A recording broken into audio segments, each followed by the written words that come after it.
Today to talk about parking permit increase prices as well as some policy changes. But I want to start out with some questions. Why does NAU charge for parking? We're not a state-funded department. Exactly, we are not a state-funded entity. Where does the revenue go that parking services generates? NAUPD shuttles paying its employees. Yep. Let's go straight into parking permit increase prices.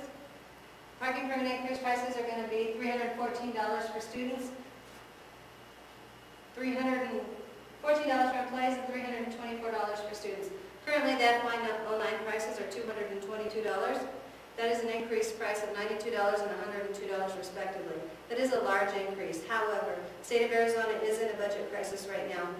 And due to this, the university has had to shift some costs to parking budget line items, totaling about $1.4 million for maintenance of the structure as well as maintenance for the parking lots. How can you afford a $314 permit? Let me tell you, we've got some exciting new changes happening this year. For employees, payroll deduction options have increased from 16 to 19, making the pre-tax deduction a little bit less. And for students, you can now put your permit on your Louis account and pay it on the schedule that the university requires payment. We also have a new repositionable sticker that will allow up to 5 people to share the price of the permit, with one person taking responsibility and only one car being parked on campus at a time. As staff of the parking services, it's very important that you know where the expenses go. 27% of parking's budget goes to debt service. That is specifically to pay for the parking structure. 26% goes to total personal services, which is staff salaries, benefits, ERE, things like that. 15% will go to parking lot maintenance, and the other 32% goes to equipment, administrative overhead, fuel, and maintenance costs. We've anticipated some frequently asked questions for you all to be able to answer. Why can't parking be free? Why not drive or park wherever we want to? And what happened to park and ride and park and stay? Parking can't be free because there are maintenance responsibilities along with parking. And you can't drive or park wherever you want to, because if we allowed that, it would be mass chaos. Nobody would have anywhere to park and within a proximity to a building, and it would become an unsafe environment. Park and Ride was originally designed for North Campus employees to be able to park down by the dome, leave their car, and use the campus shuttle system. Park and Stay was originally created for residents to be able to park their car on South Campus and stay there and only need to use their car when they needed to go to the grocery store or home or something like that. Alternative modes of transportation, we really want to promote that this year. We have implemented the Eco Pass that is for employees and student employees of the university. It's a free pass that allows you to use the city's Mountain Line Transit. We've also got the new repositionable sticker that will allow for carpooling to be easier. And if worse comes to worse, ride your bike. It reduces our carbon footprint and it gives you a great workout.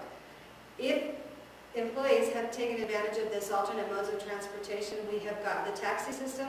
They'll call up our office and we will come get them from where they work, take them to their meeting place and back to where they work. We've also implemented some express routes from the south end of campus on each side, Knowles and San Francisco. They drive all the way up to the north end of campus. There is no shuttle stops and they just drop off. That's what they do back and forth all day long. We also have some exciting new changes to online account management.